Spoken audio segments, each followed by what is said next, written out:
episode 28. Help me understand. Podcast seeking biblical clarity through conversation.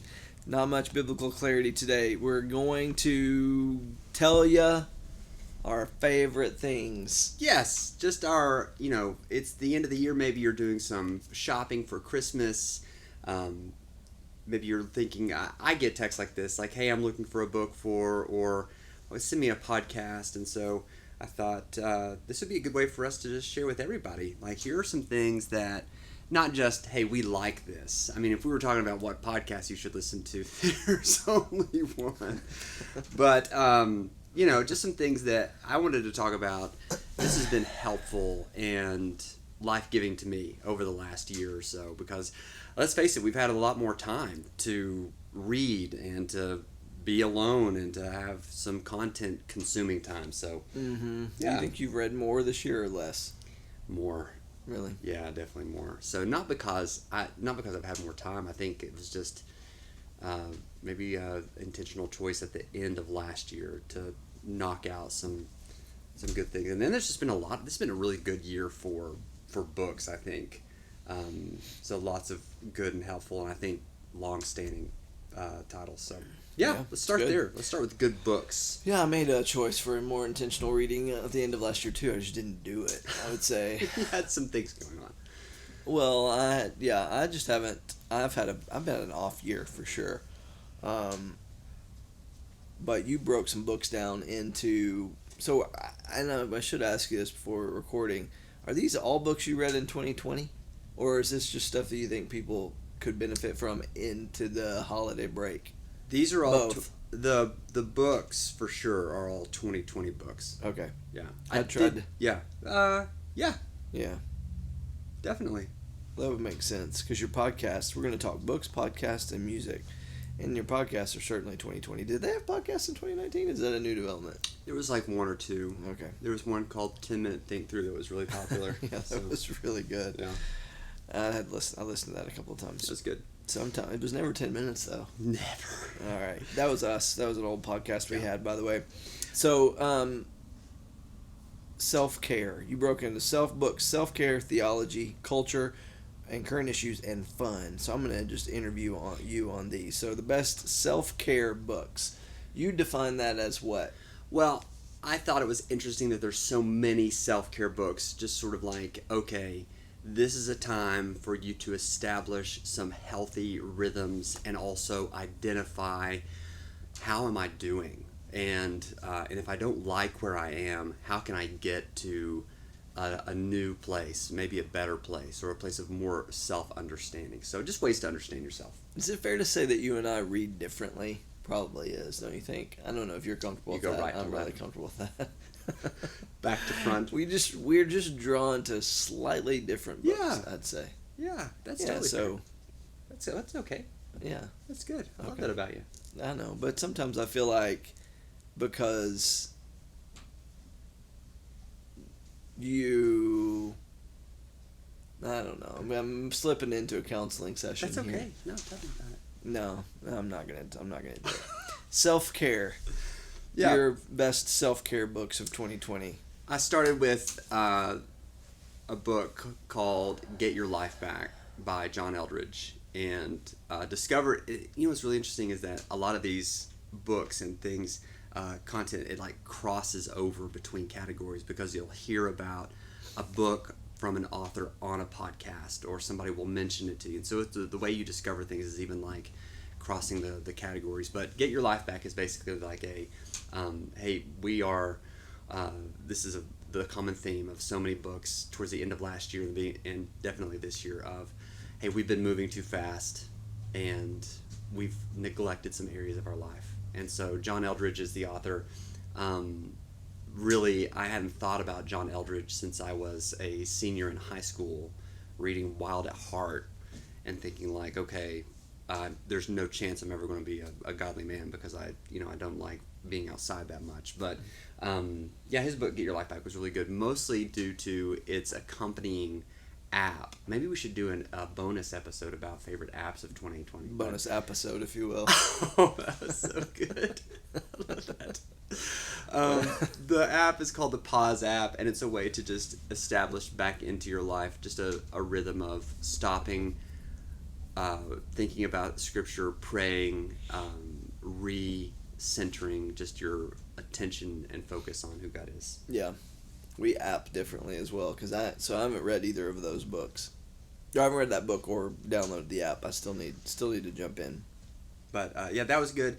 Then in a really similar one, but maybe a little bit more of like a theological self-help, if that's possible. But Rich Villodas wrote The Deeply Formed Life, and it's maybe more like if John Eldredge's book is like an entry level, Deeply Formed Life is more of a deep dive into, okay, so let's get underneath the surface on those things. So maybe too early in the podcast, but my favorite book of 2020 was in this category called Managing Leadership Anxiety by Steve Cuss, an Australian with the coolest last name of all time. But that was more like how to identify why I feel the way I feel sometimes. And so we're reading that with some pastor friends. Yeah, we are. I'm about halfway through that with those guys. It's super helpful. Yeah. And that's not just a pastoral leadership idea. No. If you have anxiety around leading at work or leading, which who doesn't? It's a great read. Yeah. Pete Greig, is that Greg? Yeah, I think it's Greg. Greg. Yeah. We read something by him as a staff. We did, yeah. So Pete Greig is a guy who has 24/7 prayer movement, leads 24/7 prayer movement. He has kind of brought all of his writings together into this real simple book called How to Pray. That was really helpful for me at the beginning of the year. So I recommend that. You, as getting into the category of theology, have recommended Gentle and Lowly there. I would maybe put Gentle and Lowly in the self-care category. I think it probably bridges those two categories well. Just thinking about how, so the subtitle is The Heart of Christ for Sinners and Sufferers, right? So, isn't that right? Yeah. And I'm That's attached amazing. that to something else. No, that's right. So just so helpful thinking in terms of just how God receives us, how Jesus welcomes us, and we're known by God, and just so good, so helpful. So I came in this morning and told you I'd listened to a podcast on the way here that declared Gentle and Lowly possibly the most helpful, maybe the second most helpful Christian book ever, which is like a big deal. Ever. So that's saying something. Yeah. So highly recommend. If you take one away today, we would definitely say take away Gentle and Lowly. If you have any time over Christmas, read Gentle and Lowly. Very accessible. Mm-hmm. So you got me a book, and you put a Post-it note, this is funny because the Post-it note was maybe like one of those 2-inch by 2-inch, just sort of like, hey, by the way, don't forget we need almond milk. Like that's the seriousness of that size of Post-it note. Which I would never write on a Post-it You're just note. Like quarantine reading. That's all you wrote on the Post-it note, and it's on this book that you could kill a small mammal with this book. But it was I knew we were going to be quarantined for a while. It was so good. The Wonderful Works of God by Herman Bavinck, and that was a chunk, but it was so good. I think that if you were to read that book, you would be like, oh, that's where he got like anything that if I've said anything that's been helpful this year, which is very rare, but if I've been helpful to anybody, it's probably because I'm not quoting or I'm not like footnoting this book, but in terms of understanding and like getting into like a deeper theological place in general, like all my life, how I look at the Bible, how I read the Old Testament, how I think about spiritual formation. This was the book for me in terms of theological headliners of this past year. Yeah, that's going to be a 2021 read for me. You think we'll be quarantined again? Why not? Why not? I didn't read it though, but I knew you would. I've got to get there. That's a great one too. Under theology, I read at the beginning of the year. Most of my books I read at the beginning of the year. I'm not sure what I read since March. I kept thinking, good grief, what have I done with my life this year as I looked back for this podcast. But a book called Devoted to God, which is a book on spiritual growth, sanctification, from just a little deeper place, I think, by Sinclair Ferguson. So that's my theological recommendation. Love Sinclair Ferguson. Yeah, He's Scottish. Scottish guy. If Yep. you read it with a Scottish accent, Yeah. you get so much more out of it. I also liked. I think you and I both consumed a lot of content about just under the category of what is going on, just in general. And so one of the best ones for me was I signed up to be a part of. This is a great way to get free books. But if you'll go to, like, say you have an author that you like, if you go to that author's homepage or website or publishing website and you sign up to be a part of their promotional team, a lot of times you'll get like an advanced copy or like a PDF manuscript of the book for free. And then all you have to do is write a review on like Goodreads or Barnes & Noble or something like that. And so that's how I got to read for free A Gentle Answer by Scott Sauls. Mm-hmm. And it was, I mean, in terms of, appropriate content for this past year, so good. Yeah. Yeah, he's a great voice on anything currently cultural, even if you just follow him online. The man does tweet. He tweets a lot. Yeah.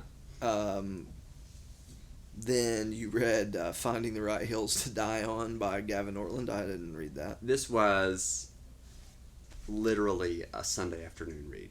And so it's so short and to the point. And it's based off of Albert Mohler has this concept called theological triage. And it's a way to categorize like how important something should be in terms of is this a first chair issue? Is this second chair? Or is this just sort of like, am I getting this right? Of first importance, second importance, then of non-importance. And so, but Gavin just sort of like, I read anything that has the Ortland name on it, I think I'm going to find myself reading. But this is a great way to just kind of go, you don't have to be upset about everything. And so that was a nice book. It's short. If you took that away out of any book, that would be a good, helpful. Yeah. Kind of tongue-in-cheek here, but a book I read a few years back called Church Membership, Culture and Current Issues. So, there's a huge question of exactly what it means to be a part of a church this year. Yeah. Like, is it enough to be logged in online? What if we're not in these, what if we're not in this context anymore, and all of a sudden, life is back to normal, as they say. Yeah. Well, what will it look like to be engaged in a church, to be part of a church family? And I think the foundation of that has to be rooted in where Jonathan Lehman roots it in Matthew 18. Yeah. And so I love the book just as formation for that idea. He's the guy to go to on any questions, church membership, what does it look like? Yep. I mean, he talks more about it in biblical ways than maybe anybody. Yeah. So that's awesome. You're going to read the Carl Trueman book next year. Right. So are you. The Rise and Triumph of the Modern Self. Yeah. Which we're really looking forward to. Just got those in the mail last night with UPS's probably third delivery to my house in one single day. That's great. All right, fun books. Yeah. So, all right, this is I'm totally going to nerd out here, but Andrew Peterson is a singer-songwriter and an author out of Nashville, and he wrote a 4-part, it's not a children's book, but it's a story that involves imagination and fantasy, and it's called the Wingfeather Saga. And it's basically if you took Chronicles of Narnia and mashed it up with Goonies, then that's sort of the combo of what this feels like. But it's such a cool story of what does it look like for you to learn about your place in family, and honestly biblical manhood, and what does it mean to be oppressed and then seeking freedom, and then just adventure. And I began just reading it with my daughters at night, and then they don't watch or listen to this, but I totally have skipped ahead, and so I couldn't stop reading it. It's so good. Yeah, I got them for my son for Christmas. That's how confident I am that he doesn't listen to this. I'm He's saying going it to right love now. And Yeah. if you want to know, like, again, I'm nerding out, but if you just Google or YouTube the Wingfeather Saga, there's like a 10-minute like animated short film that sort of like gives you an introduction into the story, and it totally hooks you. So Cool. it's good. I didn't know that. We gotta watch that. Yeah. Um, I like biographies. I like to read biographies, particularly of Christian people, usually from other generations. Sometimes those get limited to pastors, and so I understand not everyone wants to read biographies of pastors from previous generations, but they're great for me. One that I read, I don't think I read it in 2020, but it was close to the end of 2019, was the biography of Keith Green. And Keith Green is like this. He came to Christ out of the Jesus in the Jesus movement, Yeah. like out of this in the 70s, in all the sexual revolution and drug culture of those days, and so it's a fairly chunky book. But I was sick, and I believe I read the whole thing laying in bed one day. It was fascinating just to read like story after story of what life was like in those days and just how radical he was. Pretty amazing. So it's called No Compromise. I recommend that. That's cool. Yeah, it's fun. And any Keith Green music.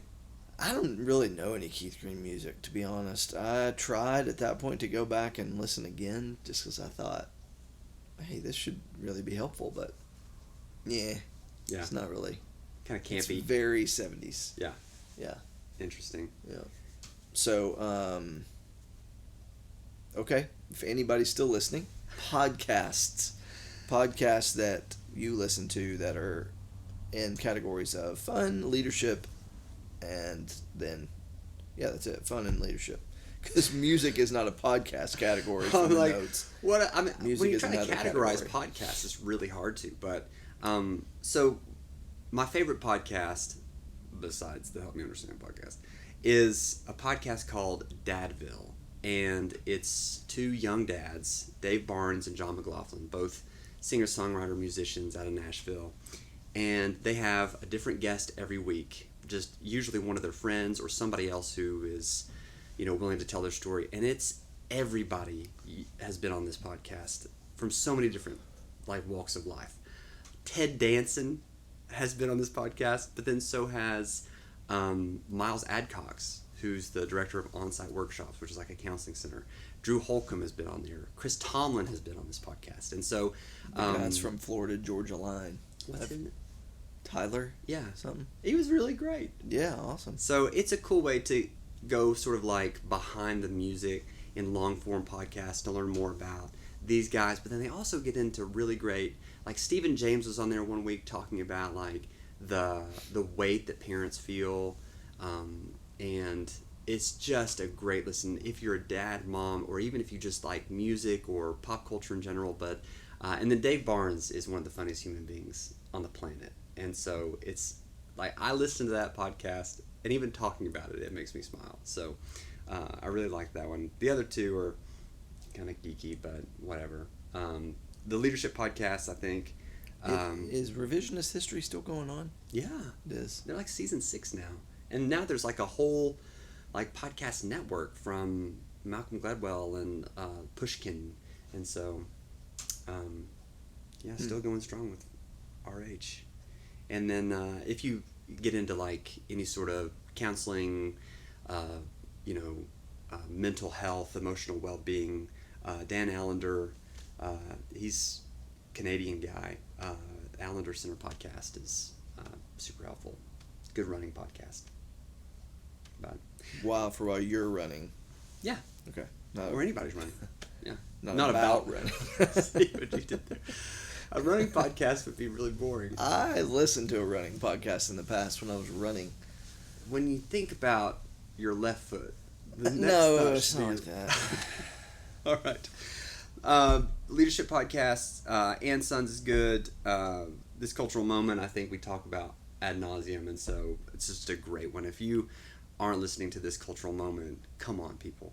But then At the Table by Patrick Lencioni is like a short and sweet. It's 20 minutes long at most.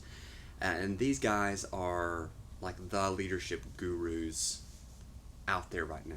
I mean, helping everybody from Pixar to the New York Knicks, which is not saying much, but they're the guys who are talking about leadership in ways that I think are super, super helpful. And so not just to the church, but just really anybody. And I mean, Pat is he's a Catholic guy, and so just there's a little bit of nuance that you have to do in terms of when he starts talking theology and church practice, but really just leadership wise, I found that to be super helpful. Yeah, I'm scrolling at my phone, realizing it probably looks ridiculous for me to be looking at my phone while I'm filming a podcast. But so, if our one friend who is bound to ask for podcasts this Christmas, Jerry, is still watching, it is, how long have we been at this? 20 minutes. Yeah. Jerry, if you're still here, you got to have a few more for Jerry. I know you do.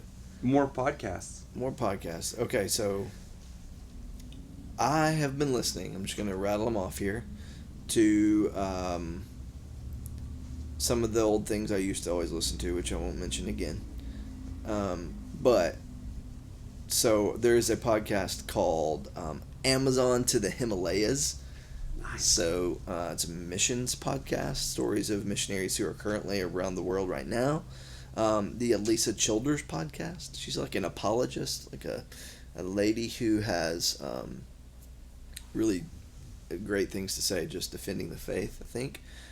Similarly, a podcast called Defend and Confirm is really good. And then I'm excited to listen to, because it was a recommendation from a friend, a podcast called Luther in Real Time. Have you seen this? No. They've like recorded, so from Ligonier, I think, they have recorded kind of the events of the Reformation told like in a time-lapse kind of deal from Luther's perspective. Oh, that's cool. Yeah, so if you're super nerdy, you might enjoy that. I'm going to listen to that maybe some while we travel. That's awesome. This Christmas. We can't not talk about music because both of us are such musical people. That's a lie. I don't even know anything about music. Was your favorite album of 2020? I don't know. The Vintage album by Shane and Shane? I guess. I loved that so much. It was so like being back in youth group for me. And yeah. Wait, he's joking because I don't listen to music. I only listen to words with no music.